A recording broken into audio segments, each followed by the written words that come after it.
My name is Jiehan Syazia. You may call me Jiehan. I'm from Palembang. Today, I would like to deliver a speech entitled Social Justice and Equity in Diverse Society. Subtheme Mental Health and Social Equity. Before I begin, what does mental health and social equity actually mean? Well, mental health includes our emotional, physiological, and social well-being. It affects how we act, think, and feel. Meanwhile, social equity refers to focuses on social justice and fairness for all people in social policy. I will give you an example. One day, there was a woman who struggled with depression that happened in her life, and she cannot afford therapy. Her story is not unique, but is reality for many. The question is, how can we ensure that mental health care is accessible and equitable for all individuals regardless of their socioeconomic status, race, or geographic location? In this opportunity, I will address the systemic barriers that prevent equal access to mental health services that outline the steps we can take to overcome this disparity. According to National Institute of Health, the barriers that prevent equal access to mental health services are because of some barriers to behavioral health care, including lack of insurance coverage, lack of community-based intervention, stigma, and mental health workforce shortage. These kinds of barriers are called systemic barriers.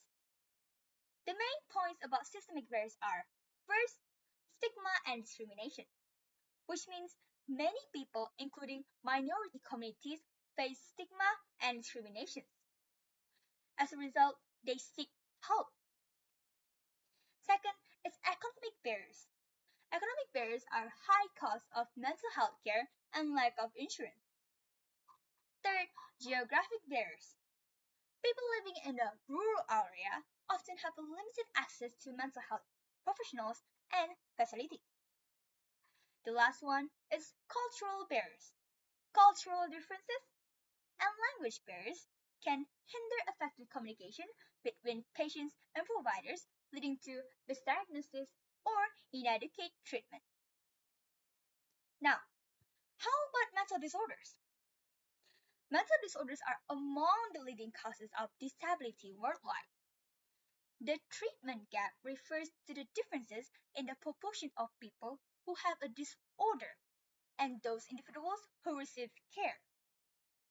This result gap of people with mental disorder exceeds 50% in all over the world and reach nearly 90% in low-income countries. The current challenge is that despite the growing awareness, mental health remains inaccessible for many due to high cost and societal stigma. Marginalized communities often face higher rates of mental health issues due to systemic discrimination and lack of support. From all of this, how do we solve this problem? Well, I have 4 steps. First, policy changes. Ensure that mental health services are covered by insurance and affordable for all. Second, community outreach. By increasing the awareness and education about mental health within communities to reduce stigma. Third, training providers. Training mental health professionals to be more sensitive and competent the needs of diverse populations. Lastly, telehealth service. You are probably wondering, what is telehealth service? Well, telehealth service is an online communication to provide healthcare at a distance. We are now living in a modern era, and we should expand and use telehealth service to reach individuals in remote or rural area. To wrap up from all what I have said, mental health care should be accessible to everyone, and we must work together to break down the barriers that prevent this. Together, we can create a world where mental health care is reality for everyone, regardless of their background and circumstances. Thank you.